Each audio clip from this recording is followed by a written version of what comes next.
Bonjour à toutes et à tous, j'espère que vous allez bien. Aujourd'hui, nous allons parler de communication. La communication, j'appelle ça toujours le nerf de la guerre. Et je sais que si on maîtrise la communication, on est vraiment le roi du pétrole parce que ce n'est pas facile. Ça nécessite de se connaître soi déjà et de comprendre l'autre. Donc c'est quelque chose de compliqué, qu'on prend pas suffisamment de temps en général, on n'y consacre pas beaucoup de temps, surtout quand on est manager et qu'on a une tonne de choses à faire. Or, il est important de développer des compétences sur la communication pour être un meilleur manager. Donc, je vous invite à rester dans cet épisode puisque je vais expliquer comment on adapte sa communication à chaque collaborateur et surtout en introduction pourquoi c'est important pour vous donner du sens à tout ça. À tout de suite. Bonjour à toutes et à tous, je m'appelle Fabienne Multor, je suis coach pro perso pour les dirigeants d'entreprise après avoir été manager pendant 13 ans chez L'Oréal. Vous découvrirez dans ce podcast des expériences de manager, bonnes et mauvaises, ainsi que des conseils qui vous permettront de dire un jour, je l'espère, je suis manager et je le vis bien. Aucune langue de bois et beaucoup d'humour dans ce podcast car le management peut être sérieux et fun. Je vous souhaite une très belle écoute.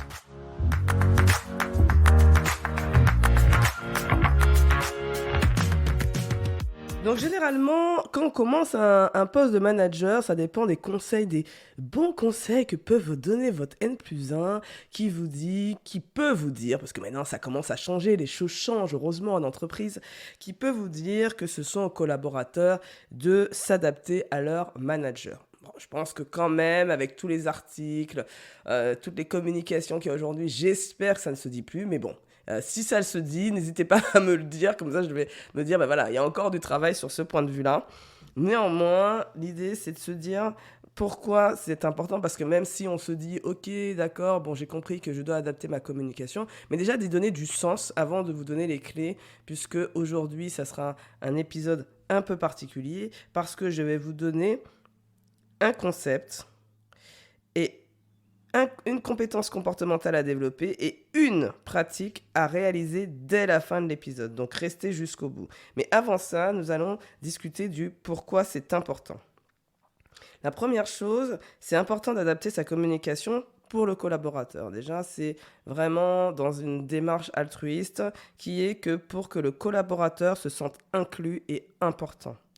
Car vous tenez compte de sa personnalité. Vous n'êtes pas de la même façon avec tout le monde et il voit en quelque part que vous faites des efforts d'adaptation à sa personnalité. Quelqu'un qui est plutôt dans la franchise, ben, vous allez être plus direct.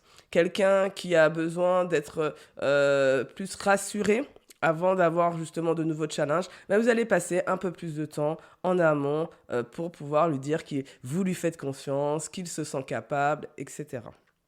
Et le fait de prendre ce temps qui est, alors pour certains, une perte de temps, et moi je peux vous dire que ce n'est pas du tout une perte de temps, c'est un gain de temps pour après. Pourquoi? Tout simplement que quand vous faites ça, le collaborateur est plus engagé et plus motivé. Et est-ce que c'est pas ce qu'on recherche quand on est manager? Je pense que si. Donc après, le fait aussi d'adapter sa communication à chaque collaborateur, ça contribue à l'ambiance de l'équipe. Les relations sont généralement plus saines et plus sereines. Et donc le travail est aussi plus productif. Vous faites du 1 à 1 pour chaque, vous connaissez et après vous êtes en capacité de faire quand vous faites vos communications globales, d'intégrer un peu toutes les dimensions de chacun pour vous dire, ben, un petit mot pour celui qui est anxieux, un petit mot pour celui qui a besoin d'aide de franchise, un petit mot pour celui qui a besoin de transparence, et votre communication globale sera toujours appropriée. Donc ça nécessite bien évidemment la première chose, de connaître ses collaborateurs.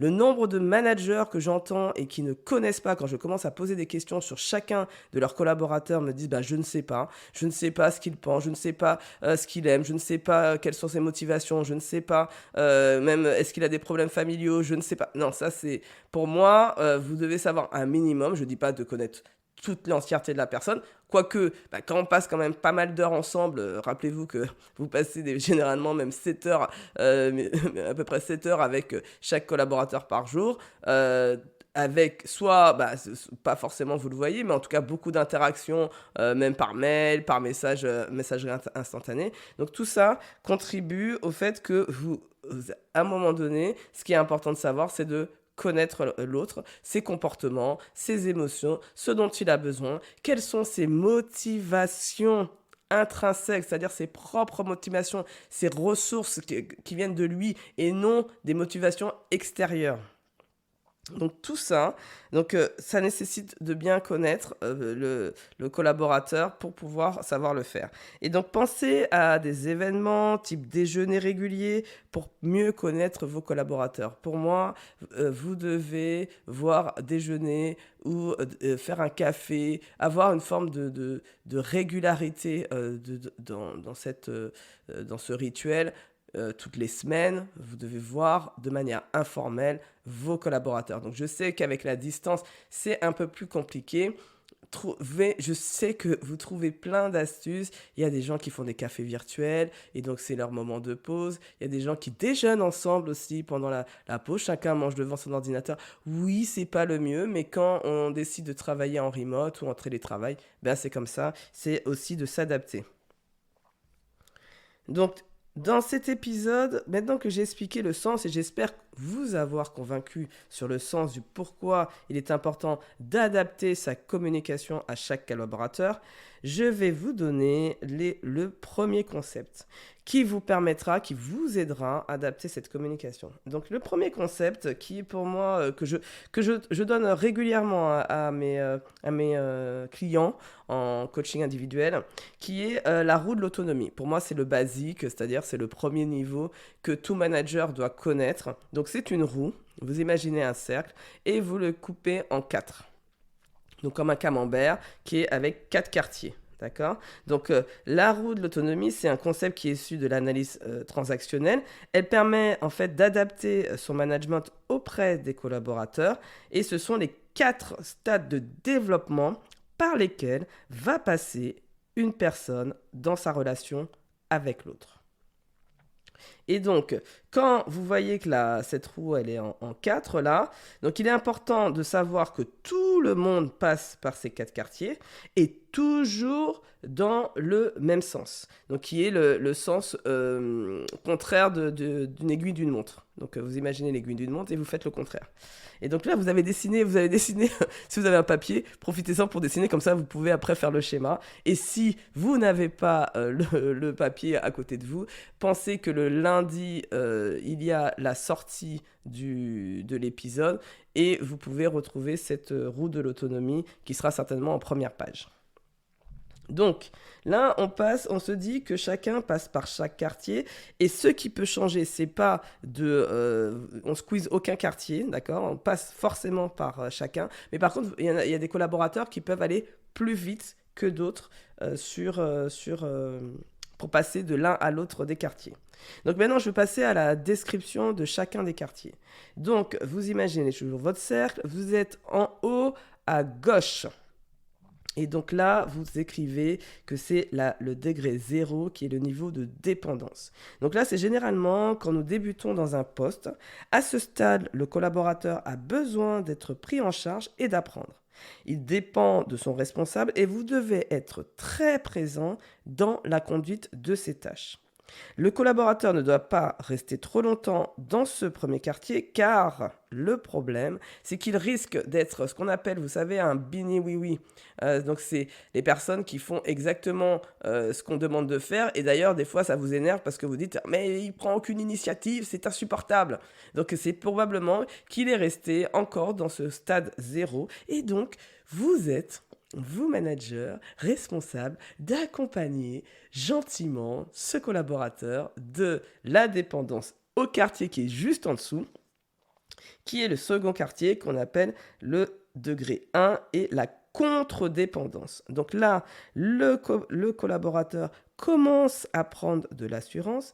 Il commence aussi quelque chose que vous n'aimez pas forcément, les managers. Il commence à ne pas être d'accord avec vous et à vous contredire.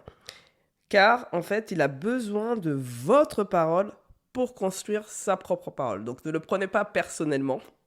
Ce n'est pas vous, c'est que simplement, il a besoin de vous pour pouvoir s'affirmer, prendre de l'assurance et construire sa propre opinion, ses propres convictions. Ensuite, vous passez au degré 2 qui est l'indépendance. Donc là, vous êtes en bas à droite de la roue. Là, le collaborateur se sent compétent, ça y est, il commence à être vaillant, mais il est aussi comme un adolescent. Il a besoin de montrer sa capacité à tenir debout et à se lier aux autres. Donc il peut se sentir à ce moment-là au-dessus des lois et donc il est important que vous l'accompagniez vers le dernier quartier. Généralement on parle d'électron libre. Je ne sais pas si vous avez une personne comme ça dans votre équipe, un électron libre qui, on ne sait pas ce qu'il fait, on ne sait pas comment il fait, on a l'impression qu'il fait son job, mais on ne sait pas trop, il ne veut pas nous rendre de compte, il veut faire ses affaires tout seul et un peu se casser les dents tout seul. Donc là, vous pouvez être sûr qu'il est dans le quartier de l'indépendance. Et ce qui est important, c'est de l'accompagner vers le dernier quartier, donc qui est en haut à droite, qui est l'interdépendance et le degré 3. Donc généralement, à ce stade, le collaborateur est autonome, c'est-à-dire qu'il peut se débrouiller tout seul et le « et » a tout son sens, être soumis à l'autorité. C'est-à-dire qu'il est capable d'à la fois de savoir ce qu'il a à faire, d'accord ? Et donc, il va faire ses tâches comme l'indépendant, mais en même temps, il va être capable d'aller se confronter à vous, d'en discuter et d'accepter aussi vos feedbacks négatifs et de s'améliorer en continu comme ça. Donc là, c'est le rêve de tous les managers d'avoir des collaborateurs à ce stade-là. Mais ce que vous devez savoir, vous pouvez l'avoir. Néanmoins, vous avez ce rôle d'accompagner ce changement et d'accompagner pour chacune des transitions. Et plus vous mettrez de l'énergie et plus vos collaborateurs arriveront au stade d'interdépendance. Et pour finir, donc vous devez savoir qu'un collaborateur peut être dans les 4 situations en même temps. En effet, parce que ça dépend de la compétence considérée, ça dépend dans la situation dans laquelle il se trouve. Pour telle mission, je suis au niveau 0 et pour une autre mission, je suis au niveau 4. Ça paraît logique. On ne peut pas augmenter nos compétences et notre savoir-faire et savoir-être en même temps. On a priorisé certaines dimensions et donc il y a des choses où on est plus avancé que d'autres. Donc quand je vous l'explique comme ça, je pense que ça vous paraît logique en tout cas. Et donc ce que j'ai répété plusieurs fois en décrivant cette roue et qui est important, c'est que c'est votre rôle d'accompagner le collaborateur à chacune des transitions. Car c'est par et dans la relation avec son manager que le collaborateur apprendra à se débrouiller tout seul. Donc voilà, donc ça c'est pour le petit concept de la roue de l'autonomie qui j'espère vous aidera.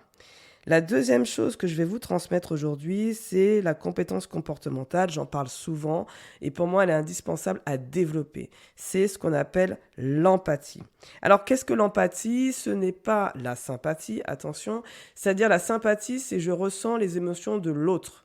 L'empathie, je suis capable de me mettre à la place de l'autre sans forcément ressentir ses émotions. Et donc, ça ne m'accapare pas personnellement. Seconde chose qui est important aussi de dire, parce que je vois de plus en plus de personnes qui se plaignent d'être empathiques, alors que pour moi, c'est réellement, mais vraiment un super pouvoir. Quand vous avez l'empathie, pour moi, vous êtes... voilà, l'empathie, la communication, vous êtes les rois du pétrole. Donc en fait, l'idée, c'est de se dire que ce qui n'est pas bon, c'est tout ce qui est dans les extrêmes. Et donc, c'est l'idée de se faire passer après les autres. Donc, avant d'être empathique vis-à-vis des autres, je vous invite à être empathique vis-à-vis de vous-même. Soyez empathique d'abord vis-à-vis de vous et après, vous serez en capacité d'aider les autres. Et donc, la dernière chose que j'ai envie de rajouter aussi sur l'empathie, c'est que j'ai vu un article dans le magazine Forbes qui date de mars 2022 où il dit que l'empathie est la compétence de leadership la plus importante selon les recherches. Donc, je pense que, bon, il y a quand même tous les signaux vous font dire que c'est quelque chose de positif. Néanmoins, le seul truc pour lequel vous devez faire attention, c'est de ne pas aller dans les extrêmes. Donc on voit, donc dans toutes ces études-là, on voit que ça génère des résultats commerciaux significatifs, que ça améliore aussi la gestion du stress dans les équipes. Et Dieu seul sait comme on en a besoin aujourd'hui, puisqu'on a beaucoup de sources de stress. Donc un manager empathique, ça contribue à diminuer le stress dans l'équipe, à avoir une meilleure ambiance, à améliorer les résultats, parce que vous êtes aussi dans une relation gagnant-gagnant. Alors, comment développer votre empathie? Vous allez me dire, oui, mais moi, je ne suis pas empathique. Tu parles des super empathiques qui ont de la chance. Et moi, qui ne suis pas, comment je fais? C'est une compétence comportementale, donc un savoir-être. Donc, ça veut dire que ça prend plus de temps qu'une compétence technique. Néanmoins, c'est possible. Donc déjà, il y a des petites choses à faire pour aller vers cette utilisation de l'empathie. C'est de commencer à vous mettre à la place de l'autre sans le juger. Le nombre de fois où j'entends des personnes qui se mettent à la place de l'autre, mais dans le jugement, ça vous altère complètement. C'est-à-dire que vous êtes dans les biais, vous ne mettez pas à la place de l'autre. Donc, enlevez tout jugement. Donc, ça, c'est déjà une partie d'éducation. Hein. Si vous êtes dans une éducation, vous êtes tout le temps dans le jugement, ça va être un peu plus compliqué. Mais déjà, essayez d'essuyer, d'effacer vos lunettes et d'être pas dans le jugement. De dire que la personne, de l'accepter comme elle est, en fait, en quelque part. De ne pas être dans ah, mais il est comme ci, il est comme ça. Oui, il est comme ci. Et alors, peut-être qu'il est comme ça parce que c'est la situation, parce que c'est l'environnement, parce que c'est une période de sa vie. Ça ne définit pas une personne, la façon de se comporter indéfiniment, puisqu'on sait qu'on peut changer. Donc là, l'idée, c'est de se dire, déjà, vous, dans votre tête, de ne pas, quand vous rentrez en interaction avec un collaborateur, de ne pas être dans le jugement et de vous mettre à la place de l'autre. Et évitez de dire, justement, dans vos pensées, si j'étais à sa place, je ferais comme ça. Parce que vous n'êtes pas à sa place. Vous n'êtes pas à sa place. Donc, vous n'avez pas eu son vécu, vous ne connaissez pas son histoire, vous ne savez pas quelles sont ses pensées. C'est impossible, en fait, de le savoir. Même un coach qui accompagne pendant 1 an un client ne sait pas, en fait, qu'il découvre tous les jours, et c'est ça qui est magique, tous les jours, il découvre un peu plus sur cette personne sans jamais vraiment la connaître. Mais, donc, par quoi on remplace dans ces cas-là? Mais dites plutôt, parce que je sais qu'il est comme ça, je pense qu'il a besoin de ça. Mais déjà, c'est un premier pas. C'est le premier pas que vous pouvez faire, c'est-à-dire que c'est vraiment se mettre à la place de l'autre.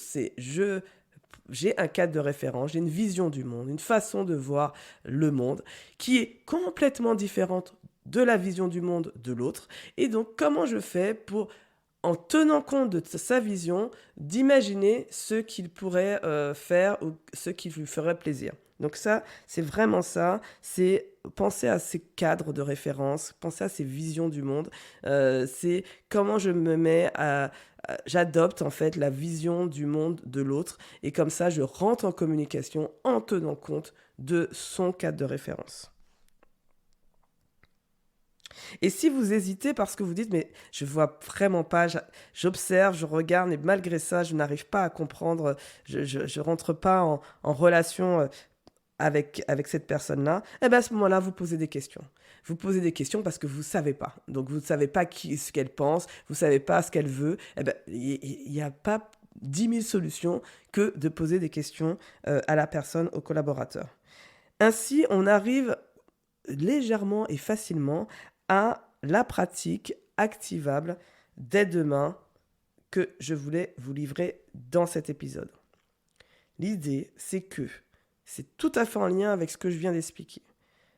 À chaque fois qu'un collaborateur vient vous voir, demandez-vous, une simple question, très courte, que vous pouvez retenir, c'est quel est son besoin. Très simple, hein? Elle a l'air d'une simplicité, cette phrase, et ô combien difficile, parce que ça veut dire derrière que j'enlève mes façons de penser, j'enlève mes a priori, j'enlève mes jugements, j'enlève ce que j'aurais fait moi, j'enlève tout ça, et je me concentre uniquement sur l'autre en me disant « Ok, de quoi a-t-il besoin ?» Parce que ce qui se passe régulièrement et qui fait justement qu'il y ait des tensions entre le manager et le collaborateur, c'est que le collaborateur, il vient vous voir et il vous demande quelque chose et c'est pas la vraie demande. C'est-à-dire que plutôt que de demander... alors, des fois, c'est parce que c'est dans son inconscient et donc il ne sait pas. Donc ça arrive, on va dire 80% des fois. Et puis des fois, c'est simplement parce qu'il n'ose pas. Il n'ose pas demander parce qu'il a peur, soit de vous, ou de votre réaction, ou même parce que ça lui demande lui-même de beaucoup d'énergie, de demander ce genre d'aide. Voilà, parce qu'il n'a pas pu de demander de l'aide, par exemple. Ça peut être compliqué pour lui. Donc ça, c'est... Pensez-y. À chaque fois qu'un collaborateur vous demande, est-ce que c'est sa vraie demande et de quoi a véritablement besoin le collaborateur.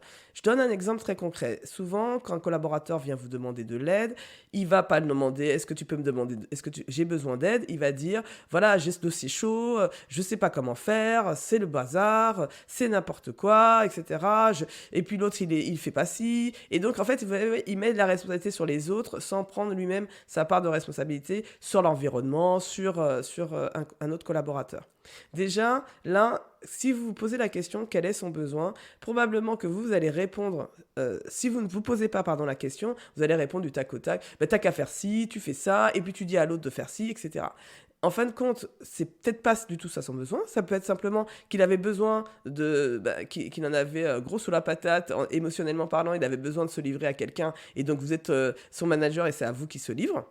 Ça peut être ça. Ça peut être aussi qu'il ait besoin d'être sorti justement de sa roue et qu'il a besoin d'en sortir. Donc, comment vous posez des questions à cette personne-là pour qu'elle puisse trouver ses propres solutions.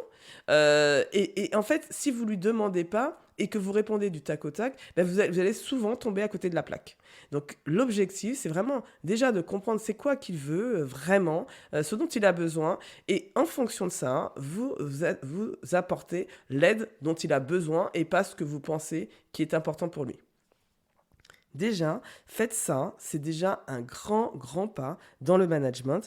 Et surtout, n'oubliez pas que les paroles, ce qu'il dit, c'est bien, mais l'observation du non-verbal, pour moi, est hyper important. Ça peut passer sur le ton de la voix, la posture, et donc apprenez à observer plutôt qu'à écouter. Avec les visios aujourd'hui, je trouve que ça manque. Les gens acceptent aujourd'hui de faire des conférences sans la vidéo. Moi, je suis incapable aujourd'hui, si je ne connais pas un client, de faire un coaching sans le voir. Au bout de certains mois, je peux, s'il y a vraiment une contrainte, le faire par téléphone. Mais sincèrement, je perds énormément d'informations quand j'ai pas la visioconférence. Et en plus, j'ai que le haut du corps. Parce que quand on a physiquement les gens, on récupère aussi de l'énergie. On voit plein d'autres choses qu'on perd quand on est à distance. Mais alors, si on enlève en plus la caméra, alors là, c'est le pompon de la pomponnette, hein. Donc, moi, je vous invite, manager, même si c'est pas forcément confortable, de demander à ce que la visio et le pourquoi, en fait, que la visio est importante. Donc, je suis arrivée au terme de cet épisode qui est un peu plus long, mais je vous ai donné 3 choses, hein. Il y a eu déjà je perds un peu mes mots, le concept sur la roue de l'autonomie que je vous ai décrit, donc c'est quand même pas mal. Je vous ai donné une compétence comportementale qui est un peu liée avec la pratique, mais quand même, j'ai quand même pris le temps de vous décrire l'empathie. Et ensuite, je vous ai donné effectivement une pratique qui est de vous demander à chaque fois que quelqu'un vient vous voir, quel est son besoin. J'espère en tout cas que cet épisode vous a plu. N'hésitez pas à me mettre un 5 étoiles sur Apple Podcast et maintenant aussi, vous pouvez mettre sur Spotify une notation. Et pour moi, le plus beau cadeau, ce serait même pas ces notations-là, ce serait de transmettre ce podcast à un de vos proches, un collaborateur, quelqu'un de votre entourage que vous connaissez, qui est manager et qui peut être en difficulté. Si chacun fait ça, moi, ça va m'aider énormément. Donc, je vous souhaite une très belle fin de journée et je vous dis à très vite. Si cet épisode vous a plu, je vous remercie de me le faire savoir avec un 5 étoiles. Cela m'encouragera énormément. Je compte sur vous pour partager ce podcast à vos collègues, amis managers ou dirigeants d'entreprise. Dernier point, vous connaissez des dirigeants authentiques et bienveillants que vous aimeriez mettre en avant? Proposez-moi, s'il vous plaît, leur nom via mon site internet.